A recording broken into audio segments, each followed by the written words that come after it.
BBA, BCA, BCom computer కోర్సులో 100% placement లభించే ఏకైక డిగ్రీ కాలేజ్ కూకట్పల్లిలోని i3 డిగ్రీ కాలేజ్ 8367215215. నమస్తే రమగారు. నమస్తే జయ. రమగారు, విక్రమ బేతాళ కథలు ఒక కథ చెప్పండి. అపూర్వ శక్తులు చెప్దాం. పట్టువదలని విక్రమార్కుడు మళ్ళీ లోపలికి నడిచాడు, చెట్టెక్కాడు, అక్కడ ఉన్న దాన్ని శవాన్ని భుజానేసుకున్నాడు, నడిచి వెళ్తున్నాడు. దాన్ని ఆశ్రయించుకుని ఉన్న బేతాళుడు రాజుగారి ఓపికకి మెచ్చుకుని, నువ్వెంతో గొప్పవాడివి, చాలా ఓపిక మంతుడు, నీ మార్గాయాసం తెలియకుండా ఒక కథ చెప్తానని ఒక కథ చెప్పడం మొదలుపెట్టాడు.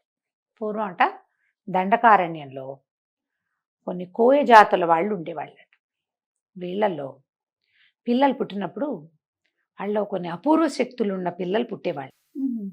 మగ పిల్లలు, ఆడపిల్లలు కూడా. తల మీద ఒక బొడిపతోటి పుట్టేవాళ్ళు వాళ్ళు. ఆ పొడిపు ఉంటే అపూర్వ శక్తులు ఉన్నట్టు. ఆ పిల్లల్ని బతకనిచ్చేవారు కాదుట, వాళ్ళ వల్ల చాలా సమస్యలు వస్తాయి. కొంత ఎదిగాక వాడి శక్తులు బయటపడ్డాక ప్రజలంతా కలిసి చంపేసేవాళ్ళు కూడా. అత్తో మామో ఇంట్లో ముసలి వాళ్ళు ఎవరైనా కనిపెట్టినా కూడా వాళ్ళని జేసేసేవాళ్ళు. అయితే ఏమైంది, ఒక కోయ కుటుంబంలో లేక లేక ఒక ఆడపిల్ల పుట్టింది. అదేమైంది, ఆ పిల్ల పుట్టిన రోజున ఒక ముసలి మా అమ్మ తప్పిస్తే ఎవ్వరూ లేరు. సో ఆ మా అమ్మకి కళ్ళు బాగా ఆనవు. అది ఈ పిల్ల, ఈ కోయ స్త్రీకి, గర్భవతికి సహాయం చేసింది కానీ ఆ పిల్లని చూసే పరిస్థితి లేదు. అయితే ఏమైంది, ఆ పుట్టిన పిల్లకి నెత్తి మీద బొడిపతోటి పుట్టింది. అది తల్లికి లేక లేక కలిగింది కదా, పిల్ల బాలి అందగత్తెటది, చాలా బాగుంది. అంత ముద్దులు మూటగట్టే పిల్లని చంపేయటానికి చేతులు రాక వాళ్ళమ్మ నిశ్శబ్దంగా ఉండిపోయింది. అది మామూలు పెళ్ళేనని చెప్పింది అందరికీ. ఏవో చిన్న చిన్న పరీక్షలు పెట్టినప్పుడు తల్లి మాయ చేసి కనపడినివ్వకుండా చేసేసింది. దాని పేరు ఇలా. ఇలా పెద్ద అయ్యే కొందికి ఆ జుట్టుతోటి దానికి తల ఒత్తైన తల ఉండటం వల్ల తల వెంట్రుకలు ఒత్తుగా ఉండేసరికి తల్లి వెనకాల జుట్టు ముడేసి కాన రాకుండా ఉంచేది. అదే ఆ బొడిపెని కవర్ చేయడానికి కావాల్సిన తెలివితేటలు ఉన్నాయి వాళ్ళ అమ్మకి. అట అట అట పిల్ల పెరిగింది. కానీ దాని శక్తులు ఏనాడు బయటపడేవి కాదు. ఈ శక్తులు ఉన్న వాళ్ళు వాళ్ళంతటా వాళ్ళే అమావాస్య రోజున, పౌర్ణమి రోజున కొంచెం ప్రకృతి విరుద్ధంగా ప్రవర్తిస్తారు. ఈ తల్లి అలాంటి సమయాల్లో పిల్లని దాకులిపేసేది. అందుకని దానికి ఏం అలవాటు చేసింది, చీకటి పడకుండానే అది ఇల్లు చేరేలాంటి అలవాటు చేసింది. అమావాస్యలో, పౌర్ణమిలో అది గుడిసెలో ఏం చేస్తుందో ఎవరికీ తెలియదు. తల్లి తెలివిగా దాచిపెట్టింది. పిల్ల పెద్దదైంది, ఇంకొక 15-16 సంవత్సరాలు వచ్చినాయి. వస్తే అక్కడ ఏంటంటే కోయగూడాల్లో ఆడపిల్లలు, మగపిల్లలు ఊరికే ఒకళ్ళనొకళ్ళు ఇష్టపడి పెళ్లిళ్ళు చేసుకోవటమే వాళ్ళ పద్ధతి. ఓకే. ఈ ఈలకి ఆ ఉన్న గుంపులు ఉపేంద్రుడనే ఒక కుర్రాడంటే చాలా ఇష్టం. వాడికేమీ ఈ పిల్ల మీద పెద్ద ఆసక్తి లేదు. చూసి ఉన్నట్టు ఉండేవాడు. అయితే ఏమైంది, ఒక రోజున రవికల్ పున్నమని ఏదో ఒక పండగ చేస్తారు. ఆ పండగ చేసినప్పుడు ఈ మగపిల్లలు ఈ డ్యాన్సులు చేసే ఆడపిల్లల్లోంచి తమకు కావాల్సిన అమ్మాయిని సెలెక్ట్ చేసుకునే పద్ధతి. ఈ ఈల వాడిని ఆకర్షించడానికి, ఉపేంద్రుడిని ఆకర్షించడానికి శత విధాలా ప్రయత్నం చేసింది కానీ వాడేమి ఈ పిల్లకి పడలా. అయితే అది పౌర్ణమి అవటంతో వాళ్ళ అమ్మ ఏం చేసిందంటే సాయంకాలం తను వెళ్ళనిచ్చింది. మరి వెళ్ళవాలి కదా పిల్లకి. అది ఏం చేసింది, ఇంటికి వచ్చేసేసి తన కొంగుకున్న ఆ కొంగుని పీలికలుగా చింపి ముళ్ళేస్తూ ఒక మంట ఏదో పెట్టుకుని ఒక్కొక్క ముడిని అందులో వేస్తూ కూర్చుంది. కూర్చుంటే ఈ ఆడపిల్లల మధ్యలో గుంపులో తిరుగుతున్న ఉపేంద్రుడు అటా నడుచుకుంటూ వెళ్ళిపోయాడు ఇలా వాళ్ళ ఇంటికి. అది వాడిని లాగేసింది అనమాట. మిగిలిన ఎప్పుడు అమ్మాయి అది ప్రదర్శన చెయ్యాల, దానికి ఉన్నాయి శక్తులు కానీ చూపించేది కాదు. ఈ ఉపేంద్రుడు కావాలి తనకి. అబ్బాయి తన వైపు అట్రాక్ట్ అవటం లేదు కాబట్టి ఈ శక్తి చూపించింది అనమాట. ఆ ముళ్ళు వేసేసరికల్లా ముళ్ళకి వచ్చేసాడు ఉపేంద్రుడు. వచ్చేసి ఇలా నన్ను పెళ్లి చేసుకోవే అని అడిగాడు. ఉపేంద్రుడు నీ పెళ్లి చేసుకుంది చక్కగా. వాడింటికి వెళ్ళిపోయింది. ఎప్పుడు ఏ శక్తి ఏనాడు చూపించలే. ఆయనకి 5-6 పిల్లలు పుట్టారు. కానీ ఆ మొదటి రోజు రాత్రి ఉపేంద్రుడు వాళ్ళ ఇంటికి వెళ్ళినప్పుడు ఎలా ఉందో ఇలా 6 పిల్లలు పుట్టినా అలాగే ఉంది. పైగా అనేవాడు ఒక్కొక్క పిల్ల పుట్టిన కొద్దీ దాని అందం ద్విగుణీకృతం అవుతున్నట్టు ఉండేది. మామూలుగా వయసు రాదు, 5-6 పిల్లలు పుట్టేసరికల్లా బుగ్గలు పలచబడిపోయి, మెడలు కొంచెం సాగి, ఛాతీ కొంచెం కిందకి వెళ్ళిపోయి అలా అయిపోవాలి. అలా ఉండేది కదా, టింగు రంగమ్మని ఉండేది. అయితే ఏమైంది అనేవాడు, ఇలా పిల్లలు పుట్టిన కొద్దికి నీకు అందం పెరుగుతుంది అంటే నవ్వేది. చెప్పేది కాదు. నాకు అపూర్వ శక్తులు ఉన్నాయి, వాటి వల్ల నేను అందంగా ఉన్నానని చెప్పేదే కాదు. సరే ఏమైంది, 5-6 పిల్లలు, 6 పిల్లలు.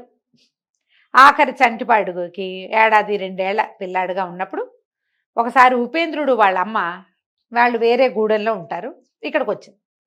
వచ్చినప్పుడు వాడు ఏమన్నాడు, ఒక మాట నవ్వుతూ, అమ్మ ఇంత ముసలిదాని అయిపోయామేమిటే, నిరుటికి ఈ ఏడాదికి నిరుడేగా కలిసాం, ముసలిదాని అయిపోయావు, నడవలేకపోతున్నావు, మా ఆవిడ చూడు పెళ్లి చేసుకున్నాడు ఎట్టా ఉందో, 6 పిల్లల తల్లైనా అట్టాగే ఉంది అనేసరికల్లా వాళ్ళ అమ్మంది, ఊరు నాయనో నిజముట్రా అంది. నిజమమ్మా, తోటకెళ్ళింది, వచ్చాక చూద్దు కానీ చూడు దాని అందం అన్నాడు.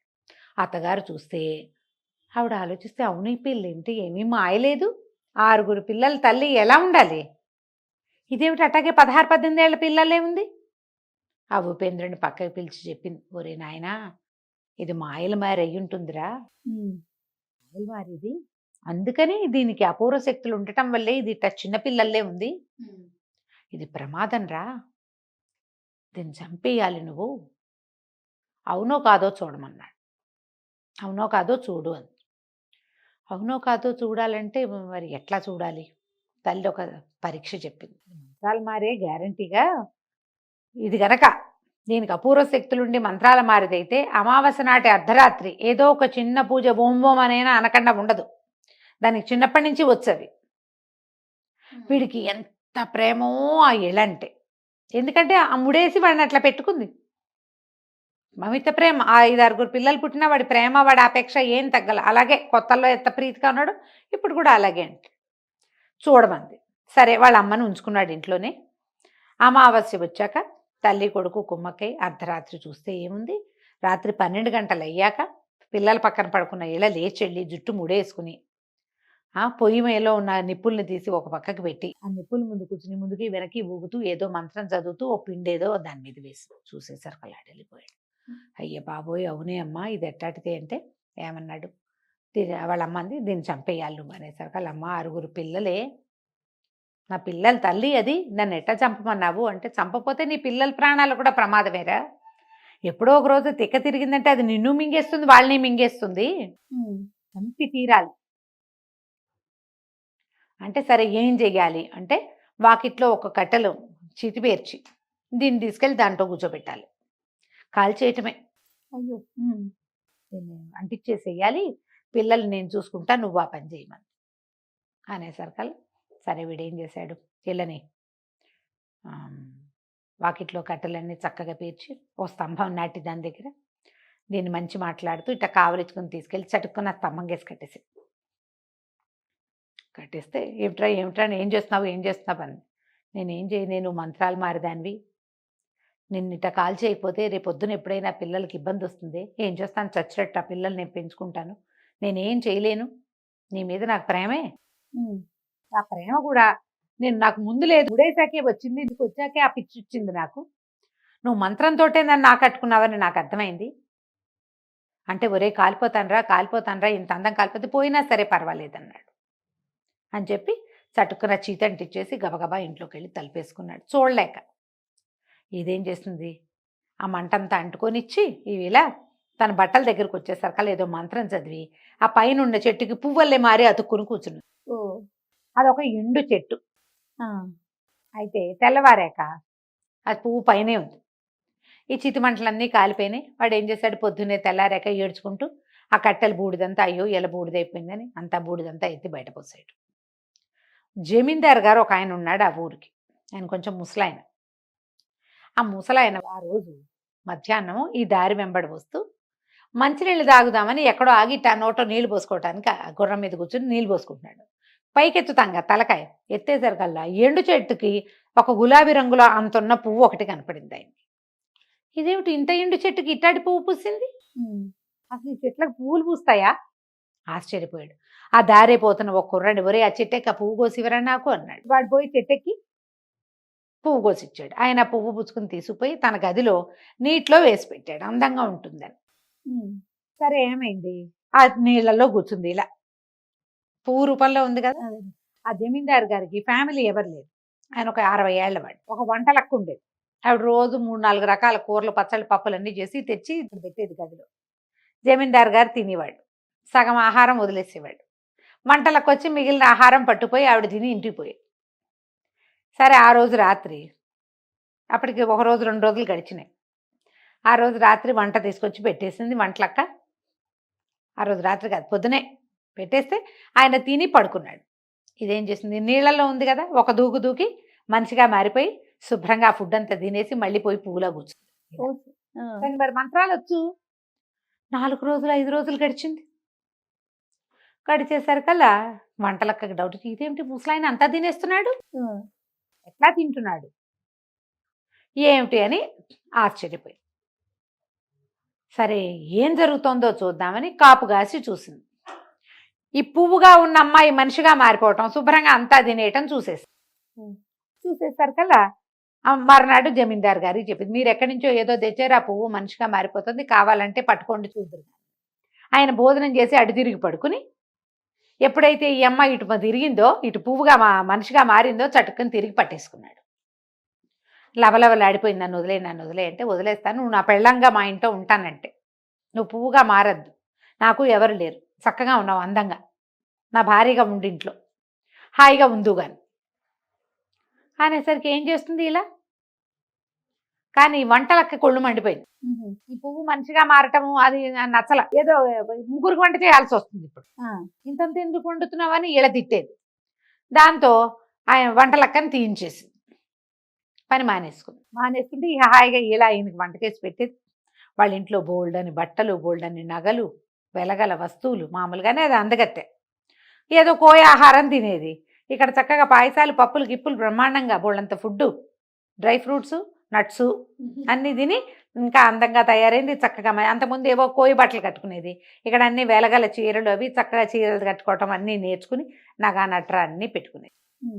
ఏమైంది, ఈ ఉపేంద్రుడు ఉన్నాడు కదా, అటు ఒక వడ్రంగి, కోయి వాళ్ళల్లో ఈ పనులు చేసేవాడు అనమాట.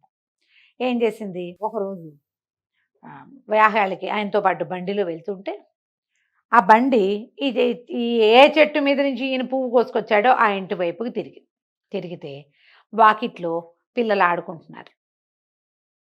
పిల్లలు ఆడుకుంటుంటే ఇదేం చేసింది, బండి దిగి పరిగెత్తుకుంటూ వెళ్ళి అది చంటి పిల్లాన్ని ఎత్తుకుంది. దాని 2 ఏళ్ల కొడుకున్నాడుగా, పిల్లాన్ని ఎత్తుకుంటే ఇక అసలు ముద్దు పట్టలేకపోయింది. పిల్లని దాని సొంత పిల్లలు, అది కన్న పిల్లలు కదా, పిల్లలతో తెగ ఆడేసింది, ఒళ్ళంతా మట్టయిపోయింది. ఆయన తెగ తిట్టాడు జమీందారు, అయినా సరే ఇది ఇంటికి వెళ్ళిపోయింది. అప్పుడప్పుడు వచ్చి పిల్లలతో ఆడేది. ఎవరో వెలగల బట్టలు కట్టుకున్న పెద్ద ఆవిడ బండిలో నుంచి దిగి పిల్లలతో ఆడుతుంది అనుకునేవాళ్ళు. ఆ పిల్లల మీద వ్యామోహం చంపుకోలేకపోయింది. దానికి పిల్లలు కావాలి, పిల్లల తండ్రి కావాలి. ఏం చేస్తుంది, బాత్రూంలో ఈ లోపల దానికి పెద్ద బాత్రూమ్ ఉంది ఆ ఇంట్లో, జమీందార్ గారి ఇంట్లో, తలుపు ఏదో గడి విరకొట్టి ఏమండి మరి రిపేర్ చేయడానికి ఎవరినో పిలిపించండి అని చెప్పింది. జమీందార్ గారంటే విసుగు పుడుతోంది దానికి, మొగుడి దగ్గరికి వెళ్ళిపోదామని ఉంది, వెళ్తే వాడు చంపేద్దామని ఉంది వాడికి, ఇప్పుడు ఏం చేస్తాడు. సరే ఏమైంది, వడ్రంగిని పిలిపించండి, ఫలానా మనం ఆ రోడ్లో చూసాక ఆ పిల్లల తండ్రి వడ్రంగి ఏంటండి, వాడిని పిలవండి. ఆ ఉపేంద్రుడు వచ్చాడు, కత్తి శానం, సుత్తి శానము, రంపము అన్నీ పట్టుకుంది. జమీందార్ గారు ఏదో బయట పని చూసుకుంటున్నాడు, ఆయన బయటికి ఎక్కడికి వెళ్ళిపోయాడు బండికి. ఉపేంద్రుడు లోపలికి వస్తే, ఇది దాదా లోపలికి రా, శుభ్రంగా స్నానం చేయించి, వీడు గుర్తే పట్ల ఆ అమ్మాయిని మంచి బట్టలు కట్టించి శుభ్రంగా భోజనం పెట్టించి, అవన్నీ ఎందుకు చేస్తోందో వీడి ఉపేంద్రుడికి తెలియదు. వాడు అన్నం తిన్నాక, మీరు ఆ పని ఏదో చూపిస్తే చేస్తానండి, చేసి వెళ్తాను అన్నాడు. అనేసరికి ఒక్క బుదుటిని అని కావలిచుందని గుర్తుపట్టలేదా వీళ్ళని అనేసరికి అది తెల్లబోయాడు. నువ్వు ఇటా బతుకున్నావు అన్నాడు. నా మంత్రంతో బతికిపోయాను, నాకు నువ్వు కావాలి, పిల్లలు కావాలి, పిల్లల కోసం వెంపర్లాడిపోతోంది ప్రాణం, అక్కడికి రోజు విడిచి రోజు షికారు వచ్చినప్పుడు పిల్లలతో ఆడుకుంటున్నాను, ఓహో అది వచ్చేది నువ్వేనా అన్నాడు. నేనేను, అప్పుడప్పుడు వస్తూ ఉండు, నాకు పిల్లల మీద వ్యామోహం పోలేదు, నీ మీద వ్యామోహం పోలేదు, ఏదో ఇక్కడ చస్తున్న దేవుడా అని ఉన్నాను అని బతిమలాడింది. ఆ పూటంతా వాడిని ఇంట్లోనే ఉంచుకుంది భర్తని. సాయంకాలం ఉపేంద్రుడు వెళ్ళిపోయాడు. ఆ వెళ్ళొస్తుంటే అతనికి వంటలక్క కనపడింది ఆ ఉపేంద్రుడికి. ఏమిట్రా అబ్బాయి ఇటు నుంచి వస్తున్నావు ఉపేంద్ర అని అడిగింది. జమీందార్ గారింట్లో బాత్రూంలో పని ఏదో ఉందని ప్యాకేశారు, అక్కడికి వెళ్ళాను అన్నాడు. అనగానే రాణిగారు ఉందా, ఆ ఉంది, ఆవిడే పని చూపించిందంటే ఇట్రారా అని తీసుకెళ్ళి, ఒరే అదుట్టి మాయలు మరాఠీరా, మామూలుది కాదు, పువ్వులాగా ఉండేది మనిషిలాగా మారి ఆ జమీందారిని వల్ల వేసుకుంది, ఆ? జాగ్రత్త మాయలది, దాంతో చాలా కష్టం రా. ఏం చేయాలక్క మరి అన్నాడు. ఏముందిరా, ఎవరైనా పట్టుకుని సిగపాయలు కనుక కత్తిసేసారంటే జుట్టు కత్తిరించేసేయాలి. జుట్టు కత్తిరించేసి ఆ బొడిపకు గనక గాలి తగిలిందంటే ఆ బొడిపా పోతుంది, దాని రూపం పోతుంది. అది మహాసౌందర్యవతి, బొళ్ళు వయసు ఉందిరా దానికి, చిన్నపిల్లలే కనపడుతోంది. తెలుసు వంటలక్క, కానీ భూపేంద్రుడి భార్య ఇలా అని తెలీదు. అదేలే. చాలా వయసు ఉన్నదే, వాళ్ళకి వయసు మీరరు, చిన్నపిల్లలాగా కనపడతారు. 16-18 ఏళ్ళ బాలకుమార్ లాగా కనపడుతుంది. జుట్టు కత్తిరించేసేయాలి. ఆ నడినెత్తి మీద ఉన్న జుట్టు కనుక సిగపాయలు తరిగేశారా ఇక అది మామూలు అయిపోతుంది, ఇక దాని మంత్రం అంతా పోతుందిరా అనేసరికి బాగానే ఉందనుకున్నాడు. 4 రోజుల తర్వాత ఏదో పీడి ఊడిపోయిందని మళ్ళీ కబురు చేసింది. కబురు చేస్తే వీడు వెళ్ళాడు ఉపేంద్రుడు. మంచి చక్కటి మంగళకత్తి ఒకటి కొనుక్కుని బ్యాగ్లో పెట్టుకుని వెళ్ళాడు. వెళ్ళాక ఇలా వచ్చావా అని కావలిచ్చుకుంది. ఏదో తిండి పెట్టింది, శుభ్రంగా తిన్నాడు. తర్వాత ఏం చేశాడు, అది కావలించుకుంటుంటే చటుకుని చేయి మెలిదిప్పి పట్టుకుని ఆ సంచిలోంచి కత్తి తీసి గబగబా జుట్టు కత్తిరించడం మొదలుపెట్టాడు. కేకలు పెట్టింది, ఇలా ఏమిటి ఏమిటి ఇట్టా చేస్తున్నావు, జుట్టు కత్తిరిస్తే అందమంతా పోతుందిరా నాది, వద్దు వద్దు అని కేకలు పెట్టింది. అందం పోయినా సరే మొత్తం నడినెత్తి మీద ఉన్న జుట్టు అంతా కత్తిరించేసాడు. ఎప్పుడైతే ఆ బొడిప బయటకు వచ్చిందో దాని జుట్టులో ఇంచి వెంటనే ఇలా జుట్టు తెలుపు నలుపుగా అయిపోయింది. ఆ మిగిలిన జుట్టు అది చక్కగా నవయవనంతో మిసమిసలాడుతున్న అమ్మాయి శరీరం పలసగా సామాన్యంగా 40 ఏళ్ల వాళ్ళకి ఎట్లా ఉంటుందో అట్లా అయిపోయింది. దవడలు పలసపడిపోయినాయి, తెలుపంతా మాసిపోయింది. నిమిషంలో 4-5 పిల్లల్ని కన్నా తల్లి ఎలా ఉండాలో అలా వచ్చేసింది. అద్దం చూసుకుని వలవలా ఏడ్చింది. ఇలా ఈ ఉపేంద్రుడు ఆ జుట్టంతా ఎత్తి సంచిలో పెట్టుకుని ఈలని కావలించుకున్నాడు. ఎంత చక్కగా ఉన్నావో, ఎందుకు భయపడతావు, హాయిగా ఉంది, ఇప్పుడు పద ఇంటికి వెళ్ళిపోదాం అని చెప్పేసి జమీందార్ గారింట్లో నుంచి ఈలని నడిపించుకుని తీసుకెళ్ళిపోయాడు. జమీందార్ గారు వచ్చేసరికి సౌందర్యవతి లేదు. ఆ సౌందర్యవతి ఇంకెక్కడా లేదు భూమి మీద. ఇంటికి తీసుకెళ్ళిపోయాడు. ఏమీ లేదు, హాయిగా ఏ అరమరికలు లేకుండా సుఖంగా కాపురం చేశారు. హాయిగా ఉంది పిల్లలతో. దాని పిల్లల్ని అది పెంచుకుంది. ఆ తర్వాత కూడా 1-2 పిల్లలు పుట్టారు వీళ్ళకి. ఆ రోజుల్లో బర్త్ కంట్రోల్ లేదు కదా. కథ కంచికి మనం ఇంటికి. ఈ కథని బేతాళుడు చెప్పాడు. ఇలా మహాసౌందర్యవతి అంత అందగత్తైన భార్యతోటి దాన్ని పెళ్లి చేసుకుని, సౌందర్యవతిని ప్రేమించి పెళ్లి చేసుకుని పిల్లల్ని కన్నవాడు ఇలా కురూపిగా సామాన్యంగా అయిపోయిన అమ్మాయితోటి ఎట్లా కాపురం చేయగలిగాడు. దాని మంత్రాలు పోగొట్టి దాన్ని వదిలేయాలి. ఎందుకు ఇంటికి తెచ్చుకున్నాడు ఉపేంద్రుడు చెప్పమన్నాడు. బాగుంది కదా ప్రశ్న. మనం ఇప్పుడు కూడా మనకి ఈ ప్రశ్న వస్తుంది. పెళ్లి చేసుకున్నప్పుడు, ప్రేమించుకున్నప్పుడు చిన్న పిల్లల్లాగా నవయవనంలో ఉంటారు. 50 ఏళ్ళు 40 ఏళ్ళు వచ్చాక అలాగే ఉంటారా? ఇక్కడ సజ్జనం గారు ఆడైనా మొగైనా ఉంటారా? నువ్వు అలా లేవు, అప్పట్లాగా లేవు అని అనొచ్చా? చాలా తప్పు కదా, అసలు ఆలోచనే తప్పు కదా. కదా, పోనీ అనేవాళ్ళు ఉంటారా? ఉన్నారు. నేను అనేది అనేవాళ్ళు అంత యవ్వనంగా ఉండగలరా అంటున్నా. వాళ్ళు ఉండరు. అది వాళ్ళు ఏదో కొంత మెయింటైన్ చేసినా ఆ 25 ఏళ్ల హుమస్ లో ఉన్నట్టుగా 50 ఏళ్లలో ఉండవు. నువ్వు ముసలిదాని అయిపోయావు, అందం పోయింది, నీ జుట్టు ఊడిపోయింది, ఉన్నారు రమ్మగారు. నువ్వు అందం పోయింది, చిన్నప్పట్లాగా లేవు. చిన్నప్పట్లాగా ఎవరు ఉంటారు? నువ్వు ఉండవు. కానీ దాని మీద డివోర్స్ తీసుకునే వాళ్ళు కూడా కనపడుతున్నారు జయ ఇప్పుడు. మన అందమైన జీవితంలో నేను చేశాను రమ్మగారు. బట్టలు వచ్చిందని, పొట్టొచ్చిందని భర్తలు వద్దనుకుంటున్న ఆడవాళ్ళు కూడా కనపడుతుంది. అదే డివోర్స్ దాకా వెళ్ళిన కేసులు మనకు అందమైన జీవితంలో వచ్చినాయి. ఒక 2-3 డాక్టర్ గారు నేను మాట్లాడాము. మీరంటే గుర్తొచ్చింది. ఇదే పాయింట్ కదా, ఇదే పాయింట్. చిన్నప్పట్లాగా లేవు, పెళ్ళప్పట్లాగా నువ్వు ఇప్పుడు లేవని పెళ్ళైన 10 ఏళ్లకి 8 ఏళ్లకి పోట్లాడే వాళ్ళు ఉంటారు. పెళ్లి రోజున ఉండే ఆనందం, ఉత్సాహం, ఆ పెళ్లి కోసం ప్రిపరేషన్, ఏ బాధ్యతలు లేకపోవటము, మహారాణిలాగా యువరాణిలాగా ట్రీట్ చేయబడ్డము వల్ల వచ్చిన మెరుపు వేరు. ఇళ్లల్లో పనులు పాటలు చేస్తూ ఈ మగవాళ్ళ దౌష్ట్యాలకి ప్రతిసారి లొంగిపోతూ పెద్దవాళ్ళంతా కేకలేస్తుంటే లైన్లో ఉండాల్సిన పరిస్థితి వచ్చేసరికి మొహాలు మారిపోతాయి కదా. దానికే కాదు రమ్మగారు, పెళ్లి కాకముందు వేరు, పెళ్ళైనాక తల్లి అవుతాం కదా. అది ఎలాగో వస్తుంది. అదే అసలు ఇంకెవరు ఏమి అన్నా అనకపోయినా వచ్చే మార్పు అది. అదే విక్రమార్కుడు చెప్పాడు. ఉపేంద్రుడు ప్రేమించింది అసలు ఇలా అందాన్నే కాదు. ఈవేళ అందాన్నే వాడు ప్రేమించుంటే ఆ అమ్మాయి ముడేయాల్సిన అవసరం వచ్చేది కాదు. అంతే, ముడి వేసి అతన్ని లోబర్చుకుంది. ఆ అమ్మాయి సౌందర్యం అతన్ని ప్రలోభ పెట్టేది. అంతేగాని వాడికి కావాల్సింది ఎవరు? తన భార్య, తన పిల్లలకి తల్లి, 6 పిల్లల తల్లి. అందం అక్కర్లా వాడికి. ఆ అందం కావాల్సిన తొలి రోజుల్లో క్రమంగా అలవాటైపోతుంది. ఆడవాళ్ళకి పొట్ట వస్తుంది, నడ్డి వస్తుంది, ఒళ్ళు పెరుగుతుంది, జుట్టు ఊడిపోతుంది, తలకాయ తెల్లబడిపోతుంది, ముక్కులు మొహాలు వదులైపోతాయి. మగవాళ్ళకి బట్టతల వస్తుంది, బొజ్జొస్తుంది, ఓవర్ వెయిట్లు వస్తాయి, అనారోగ్యాలు వస్తాయి. వీటితో పాటు ప్రేమ ఎలా పెరుగుతుంది? ఒకళ్ళతో ఒకళ్ళు కలిసి ఉండటం వల్ల, వీళ్ళ బంధాన్ని పెంచిన సంతానం వల్ల బాధ్యతతోటి ప్రేమలు పెరుగుతాయి. ఆ వదిలిపెట్టలేని గుణం, వదులుకోలేనివి ఇవన్నీ ఎలా వస్తాయంటే కలిసి ఉండటం వల్ల, సౌందర్యం వల్ల కాదు. సౌందర్యం చాలా తాత్కాలిక వ్యామోహానికి గురి చేస్తుంది, తర్వాత ఏముండదు కదా అని చెప్పాడు. చెప్పంగానే విక్రమార్కుడు భేతాళుడు చెప్పాడు, ఎంత అద్భుతమైన సమాధానం చెప్పావు. నిజం, ఉపేంద్రుడు ప్రేమించింది ఇళని, ఇళ యొక్క సౌందర్యాన్ని కాదు, తన పిల్లల తల్లి కావాలి అతనికి, అందుకని తీసుకుపోయాడు. బాగా చెప్పావు, కానీ నువ్వు మౌనభంగం చేసావు కదా రాజా, నేను వెళ్ళిపోతున్నానని మళ్ళీ కళేబరంతో సహా వెనక్కి ఎగిరి రివ్వుమని చెట్టుకి అతుక్కుపోయాడు. రాజుగారు మళ్ళీ వెనక్కి నడవటం మొదలుపెట్టారు. బాగుంది చాలా కదా. బాగుంది రమ్మ గారి కథ.